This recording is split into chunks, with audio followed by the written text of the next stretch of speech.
Notre invitée du jour est bavarde, très bavarde. Elle est sexy, très sexy. On le sait, elle n'a pas sa langue dans sa poche et c'est un petit peu ce qui nous inquiète aujourd'hui. Elle fait très souvent le buzz pour des propos parfois un petit peu spontanés, voire piquants. Un petit peu comme l'affiche, voire piquant. On vous la mettra, vous la verrez mieux sur le site. Elle est speed, hein, elle est drôle, adepte du girl power. La voici comédienne au théâtre à l'affiche d'une pièce qui s'appelle Faut pas pousser Mémé dans les orties. Mémé n'est pas en face de moi. Elle est à côté de moi. Ah, Cindy Lopez. Alors... Je blague, Cindy. Alors sache que la mémé, ce n'est pas ça, moi. le lancement. Le lancement était un peu boiteux. Le lancement était mais très dur. On ne peut t'en vouloir. Alors, je suis indulgente. Comment ça se passe, les répètes? Bah écoute, ça se passe très bien. Il y a une équipe avec moi qui est une équipe de professionnels, donc ce qui m'aide à avancer et à progresser un peu dans cet univers que je découvre un peu avec eux. C'est vrai. Voilà, c'est même carrément une première, on va dire. Bah, j'ai déjà été sur scène dans Colors au théâtre du Gymnase, qui était une très belle expérience que j'ai appréciée, qui m'a donné envie de tenter une expérience théâtrale un peu plus aboutie. Poussée.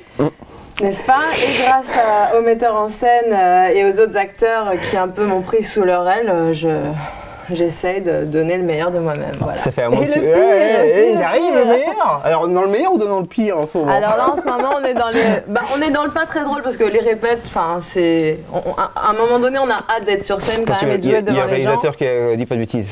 C'est bien les répètes, c'est très bien. Hein, c'est bien les répètes. Oui, c'est génial. Mais enfin, ce qu'on a envie c'est d'être face au public et leur donner un peu, leur vendre du rêve, les faire rire, enfin les mettre. Là tu veux leur en vendre du rêve parce que là tu nous accueilles. D'ailleurs on te remercie de nous recevoir ici. Et je ne pensais pas être accueilli avec autant de charme en fait. Avec autant de décolleté surtout. Avec autant de décolleté surtout, oui. Mais je te regarde dans les yeux quand même, hein, t'as remarqué. Tu te forces à me regarder dans les yeux. Je me force, je fais que les yeux quand on commence à tomber un petit peu, je fais le coquillard quoi à un moment. Oui, c'est ça. Moi j'ai lu que tu te kiffais justement, tiens. Écoute, que tu te kiffais, et c'était dans une émission de télé qui s'appelle Ma vie à la télé. Exact. Et tu as même ajouté, en même temps avec la paire de muscles que j'ai, tu m'étonnes. C'est vrai. Alors, je me kiffe pour plusieurs raisons, parce qu'en fait, je trouve qu'il est inutile de vouloir ne pas se kiffer, étant donné qu'on doit se supporter pendant toute une vie terrestre, voyez-vous. Et du coup, j'envisage, voilà, d'au moins essayer de m'accepter comme je suis et c'est vrai que je m'adore, enfin, je trouve que je suis géniale, je m'entends trop bien avec moi-même. Donc finalement... T'es en accord parfait avec toi. Exactement. Quand tu te regardes le matin... je m'énerve un peu, en fait entre moi et moi c'est comme une histoire de couple et on est liés à vie, mariés à vie et donc voilà je me kiffe et, ah oui, moi et aussi, j'incite les gens à réagir comme moi, enfin je veux dire ça sert à rien de se créer des problèmes, de se faire des soucis. Faut voir la vie positivement. Positivement. Bah, t'es positif comme caractère en fait non, ou moi plutôt je suis hyper positive, franchement. Tu bois jamais du noir ou rarement, ça t'est arrivé. C'est rare, parfois je suis un peu énervée quand j'ai mal dormi, tout ça.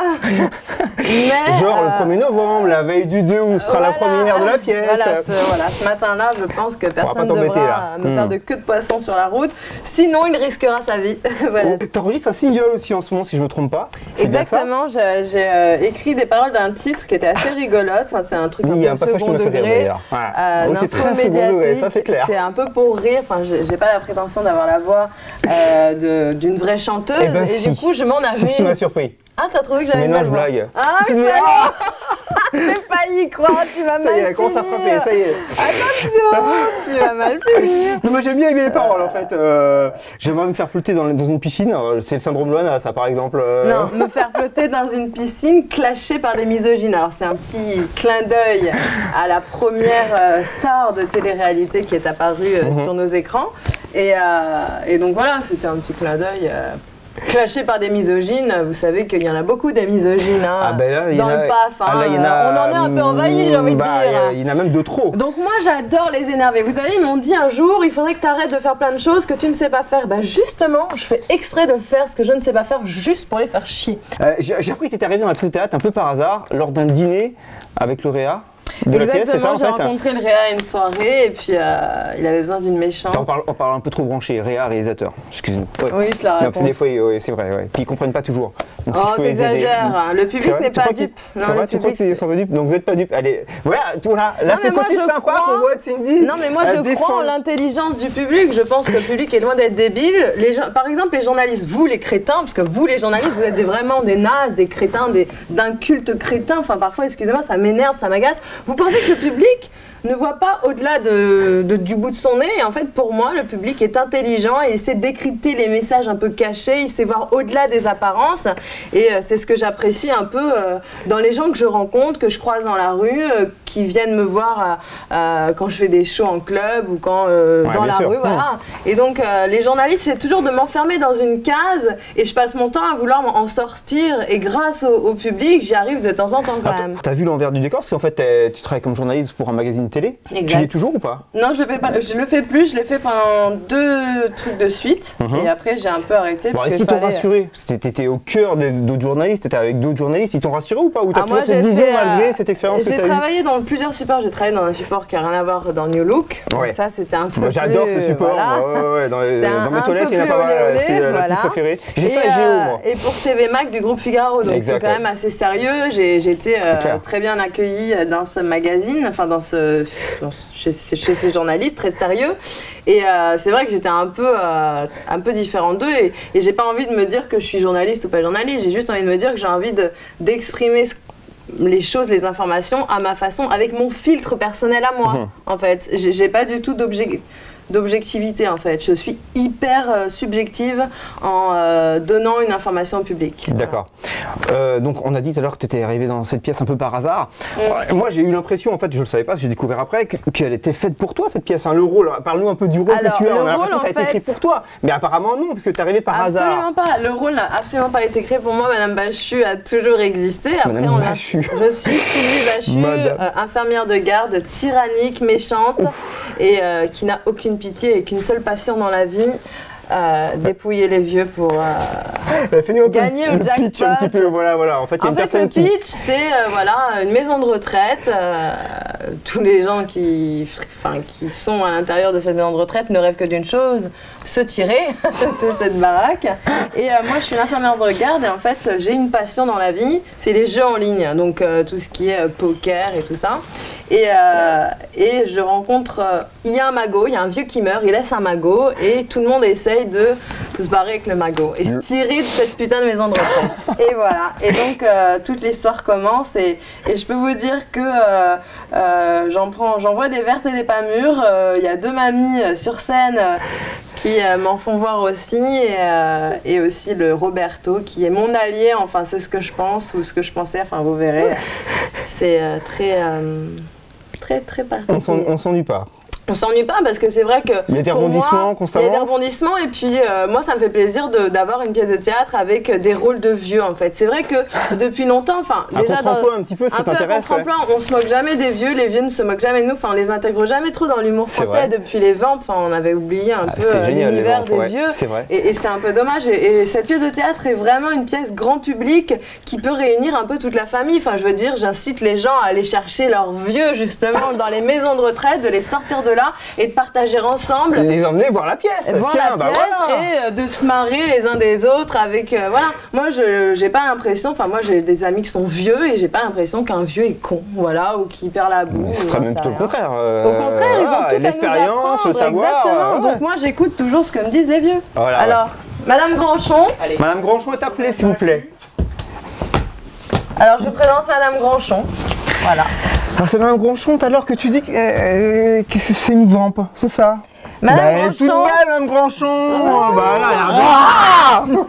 Madame Granchon, elle est quand même pas commode. Agressive, oui, elle est un peu spéciale. Faut pas la chercher. C'est une bâchée aussi. Oui, c'est un peu une garce, j'ai envie de dire, la Madame Granchon. Elle est très méchante, elle parle d'une façon, enfin je veux dire, son kiff à elle, à Madame Granchon, c'est les sites internet. Oula. Elle adore chatter. J'adore. Et qu'est-ce qu'elle dit? Des méchancetés ou des gentillesses? On va aller voir les petits Cubains. Les petits Cubains à Cuba. C'est quoi cette histoire? Tu peux nous en dire un peu plus là? Écoutez, ça je ne suis pas sûre. Oh là. Bah c'est pas bien madame. Comment c'est madame? Bachu. Bah c'est pas bien madame Bachu. Mais non, c'est toi madame. Regarde. Voilà, c'est ça, voilà, Madame Bachu. J'adore. C'est elle. Donc nous allons accueillir Madame le Duc. Madame le Duc, venez nous voir, Madame le Duc. Asseyez-vous, Madame Bachu, enfin. Ah bon, allez, je m'assois. Et donc là, nous avons Madame le Duc. Oula. C'est un peu maîtresse d'école, un petit peu strict, non? Je sais pas comme ça. Enfin, alors Madame le Duc, elle est très bien élevée. Bonjour Madame le Duc. J'étais très bon élève, hein, moi à l'école. Je sais pas quel est votre rôle, mais moi j'étais très... Vous êtes très maîtresse comme ça, non? Oh, même un côté maîtresse comme ça. Un côté anglais, oui. Un petit côté anglais aussi, oui. Maîtresse d'école, non, pas vraiment. Je sais pas. Qu'est-ce qu'elle fait alors s'il fait pas maîtresse d'école? Asseyez-vous, je vous en prie, Madame le Duc. Alors Madame le Duc, elle est très gentille. C'est un peu le personnage un peu attachant. Enfin moi, je veux dire quand j'entends la vie de Madame le Duc, moi Cindy, hein, je dis pas Madame. Quand j'entends la vie de Madame le Duc, je me dis, enfin c'est quelqu'un de touchant, Madame le Duc, tu vois. C'est un peu la petite grand-mère. On ne sait pas si c'est vrai ou faux en fait. Hein. Si, c'est vrai. Si. Non, mais je vous décris le personnage. Et c'est quelqu'un qui est très gentil, très généreux, pense toujours aux autres avant de penser à elle. Et elle a... Il faut toujours être gentil avec les gens et surtout être serviable. Pour avoir un retour. Alors, est-ce que tu as pris les chaussettes et le legging de Madame Granchon? Regarde, parce que là, c'est top. Je pense que là, au niveau Castelbajac, au niveau mode, on est en plein dedans, là, quand même. Il faut quand même le dire. Elle a un petit peu, j'ai envie de dire, la Granchon, elle a un peu olé olé. Un petit peu olé olé, surtout voilà. Olé olé. En fait, c'est un peu le contraire. La Madame Granchon, c'est un peu l'antithèse. Il va falloir se reprendre au niveau du look. Hein, il va falloir se reprendre vite, là, parce que ça va pas du tout, ça. Attention, elle n'est pas commode. Et donc la Madame Bachu et la Madame le Duc et Madame Granchon sont deux personnages un peu qui sont des antithèses, mais elles sont amies, enfin presque. Fabrice, le metteur en scène, voilà, bonjour. Qui nous a accueillis. On le remercie d'ailleurs, Fabrice, de nous a accueillis au théâtre. Avec plaisir. Avec l'équipe de choc. Oui. Alors comment ça se passe avec ces trois jeunes femmes? Je dirais que ça se passe très bien avec ces deux jeunes femmes, mais avec Cindy c'est un peu plus difficile. Oui. Non, ça se passe toujours bien. C'est ce que tu me disais tout à l'heure, enfin ça confirme un peu. Aïe, pas sur la tête Cindy. Aïe. Non, ça se passe très bien avec les 4 comédiens, c'est un vrai bonheur de travailler avec eux. J'ai découvert Cindy aussi, et c'est un vrai plaisir de travailler avec elle. Venez vous éclater, venez nous voir, et puis voilà, il n'y a rien d'autre à dire. Hein. Du 2 novembre. Du 2 novembre au 29 décembre, tous les vendredis et samedis à 20h au théâtre Montmartre Galabru.